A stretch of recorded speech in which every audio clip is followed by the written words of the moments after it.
आज हम पहला जो E307 का फर्स्ट टॉपिक है ट्रांसमिशन एंड डिस्ट्रीब्यूशन, उसमें मैंने DC एंड AC ट्रांसमिशन में कंपैरिजन ऑफ कंडक्टिंग के वॉल्यूम के बारे में डिस्कस किया था। आज हम उस पर बेस्ड कुछ न्यूमेरिकल क्वेश्चंस सॉल्व करेंगे। तो ये न्यूमेरिकल आने से पहले आपको DC 2 wire, DC 3 wire, AC single phase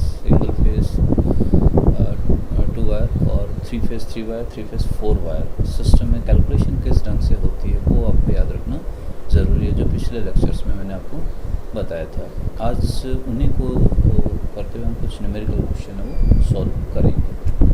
पहला क्वेश्चन है, एक DC 2 वायर सिस्टम को हमें AC 3 फेस 3 वायर सिस्टम में बदलना है, कन्वर्ट करना है by addition of a third conductor. तीसरा एक चालक लगा। DC 2 वायर सिस्टम में 2 ही चालक होते हैं, 3 फेस 3 वायर में 3 चालक रहेंगे, तो एक एक्स्ट्रा चालक लगाते हैं जिसका क्रॉस सेक्शन एरिया जो पहले DC 2 वायर सिस्टम के थे उसके बराबर ही रहेंगे। आपको निकालना है कि कितना अब एक्स्ट्रा लोड हम और डिलीवर कर सकते हैं अगर voltage between the conductors, wires के बीच में वोल्टेज सेम रहे और percentage loss in the line remain unchange. जो पहले परसेंटेज लॉस था लाइन में DC 2 वायर सिस्टम में, वो का वो नई 3 फेस 3 वायर सिस्टम में होना चाहिए। और जो AC सिस्टम उसमें आपको balance load unity power factor का कंसिडर करना है। तो क्वेश्चन आया इसमें आपको, एक DC 2 वायर सिस्टम उसको AC 3 फेस 3 वायर सिस्टम में कन्वर्ट करना, एक एक्स्ट्रा कंडक्टर लगा के। जो एक्स्ट्रा कंडक्टर लगाएंगे उसका क्रॉस सेक्शन वैसा ही रहेगा जो पहले 2 कंडक्टर का है। आपको बताना का कितना एक्स्ट्रा प्रतिशत लोड हम और दे सकते हैं अगर वायर के बीच का वोल्टेज सेम है और परसेंटेज लॉस है वो समान रहे दोनों ही केसेस में। तो यहाँ पे मैंने 2 फिगर बताएं, फिगर 1 और फिगर 2। फिगर 1 है वो 2 वायर DC सिस्टम को बता रहा है जिसमें करंट I1 फ्लो हो रही है, कंडक्टर के बीच वोल्टेज V है। ऐसा ही जो वोल्टेज दूसरा फिगर बता रहा था इसमें 3 फेस 3 वायर सिस्टम का है। मान लो कि कंडक्टर के बीच का वोल्टेज V है और जो है वो रेजिस्टेंस है पर कंडक्टर दोनों केसेस में, DC 2 वायर सिस्टम और DC 3 वायर सिस्टम। अब इनके हम कैलकुलेशन करते हैं। पहले DC 2 वायर सिस्टम देखते हैं, 2 वायर DC सिस्टम। इसमें पावर जो सप्लाइड होगी P1 लिखते हैं, फर्स्ट केस है, तो V into I1। V voltage between the conductor और I1 इसमें से फ्लो होने वाली करंट है। देन पावर लॉस आ जाएगा आपके पास, क्योंकि 2 कंडक्टर, एक में होता है I1 स्क्वायर R, तो 2 में हो जाएगा 2I1 स्क्वायर R। यहाँ पे ये कहा कि जो परसेंटेज लाइन लॉस है वो सेम होना चाहिए, तो परसेंटेज पावर लॉस हम निकाल लेते हैं। ये तो लॉस हुआ 2I1 स्क्वायर R और जो पावर सप्लाइड की जा रही है वो कितनी है VI1, तो प्रतिशत निकालेंगे तो ये आ जाएगा इंटू 100 मल्टीप्लाई कर सकते हैं इसको। ऐसे जो 3 फेस 3 वायर AC सिस्टम है उसमें 3 कंडक्टर हैं, वोल्टेज बिटवीन द कंडक्टर्स है वो V के बराबर है। पावर सप्लाइड निकालना है P2, तो इसमें जो फॉर्मूला होता है वो है √3VI cos phi, क्योंकि cos phi यहाँ पे 1 लिया, यूनिटी पावर फैक्टर लिया हमने, तो √3V और I2 क्या है, करंट फ्लो हो रही है लाइन में से, जो करंट फ्लो हो रही है वो I2 आ जाएगी। पावर लॉस निकालेंगे तो एक करंट कंडक्टर में I2 करंट फ्लो रही है, इसका लॉसेस होगा I2 स्क्वायर R, और क्योंकि यहाँ पे 3 कंडक्टर हैं इसलिए 3I2 स्क्वायर R आ जाएगा। ऐसे परसेंटेज पावर लॉस निकाल लें हम, तो लॉस डिवाइडेड बाई पावर जो सप्लाइड की जा रही है ये आ जाएगा। अब ये जो पहले जो क्वेश्चन था उसमें जो कंडीशन दी हुई थी कि परसेंटेज पावर लॉस है वो दोनों में सेम होना चाहिए, तो हम ये दो जो एक्सप्रेशन है DC 2 वायर और 3 फेस 3 वायर सिस्टम, इन दोनों के जो लॉसेस हैं उन दोनों को परसेंटेज लॉस को बराबर कर दिया। इसमें जो कॉमन चीज़ें आ रही है वो कैंसिल हो जाएगी, 100 कैंसिल हो जाएगा, R कैंसिल हो जाएगा, V कैंसिल हो जाएगा। अब आपका I1 आएगा 2I1 = √3I2, और इससे I2 निकाल सकते हो आप 2/√3I1। ये रिलेशनशिप आ गई सेकंड केस की करंट और फर्स्ट केस की करंट। अब पावर निकालें हम कितनी होगी, तो सेकंड केस 3 फेस वाला जो सिस्टम है उसमें P2 आएगा √3VI2, और पहले वाले में पावर है VI1 DC 2 वायर सिस्टम में। यहाँ से V से V तो कैंसिल हो ही जाएगा। I2 की रिलेशनशिप हमें यहाँ से ध्यान है कि ये है 2/√3 इंटू I1। ओके, I2 को रिप्लेस कर दिया हमने, I1 V कैंसिल हो जाएगा, √3 भी कैंसिल हो जाएगा, बचेगा 2। इसका मतलब P2 = 2P1। In second case में AC 3 फेस 3 वायर सिस्टम में आप DC 2 वायर सिस्टम की कंपेरिजन में डबल पावर को ट्रांसफ़र कर सकते हो। तो एडिशनल कितनी कर सकते हो भाई, पहले मान लो P1 कर रहे थे, अब 2P1 कर रहे थे, एडिशनल कितनी की आपने P1 की मीन्स 100%, तो 100% वो इंक्रीज हो जाएगी, एडिशनल पावर आप इसमें ट्रांसमिट कर सकते हो। इसमें नया कुछ नहीं, बस बेसिक चीज़ें वो याद रखनी, क्या चीज़ें कॉमन दे रखी है उन चीज़ों को कॉमन कर लो, लॉसेस निकालो, सप्लाई कितनी है जो कहा है उसको इक्वेट करो, करंट के बीच में रिलेशनशिप लेके आनी है, फिर पावर निकाल सकते हो।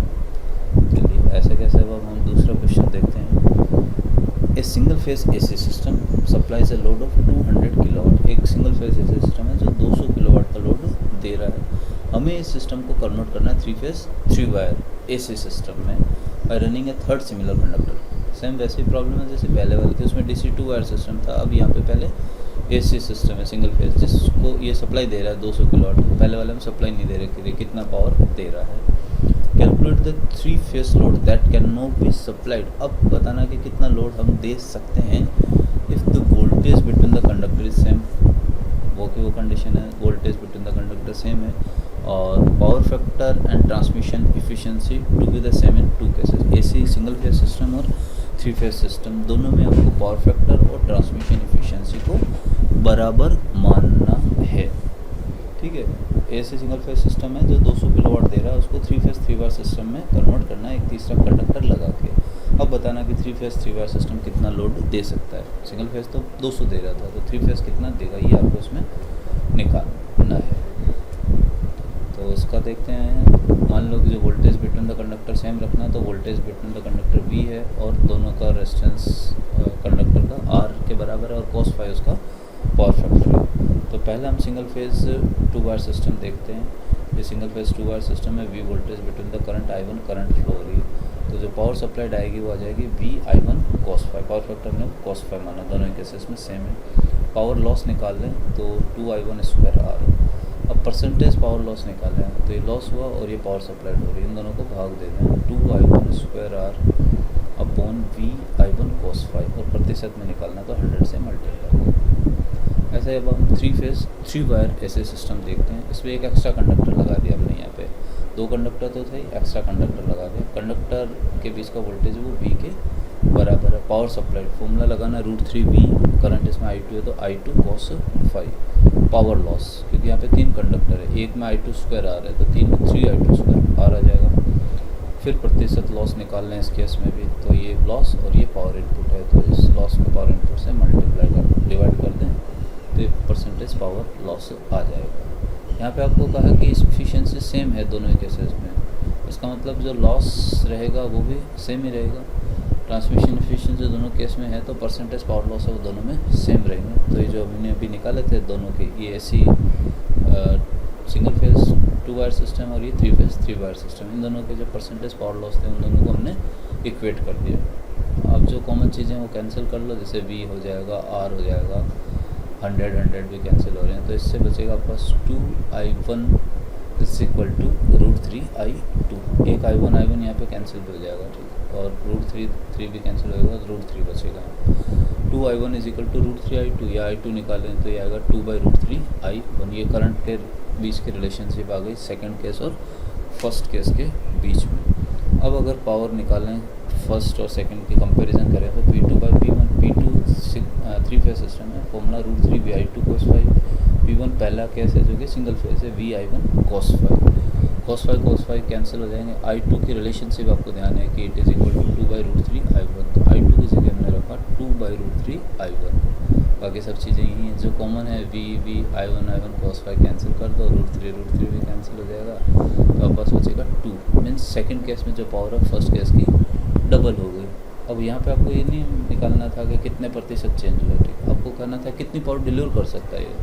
तो सिंगल फेज में जो था वो 200 में किलोवाट पावर सप्लाई कर रहा था, तो 3 फेज में उसकी डबल हो जाएगी। 2P1 मीन्स 2 × 200 400 किलोवाट मीन्स अब कितनी एक्स्ट्रा कर रहा है, 100% एडिशनल लोड ये इसको सप्लाई कर रहा है।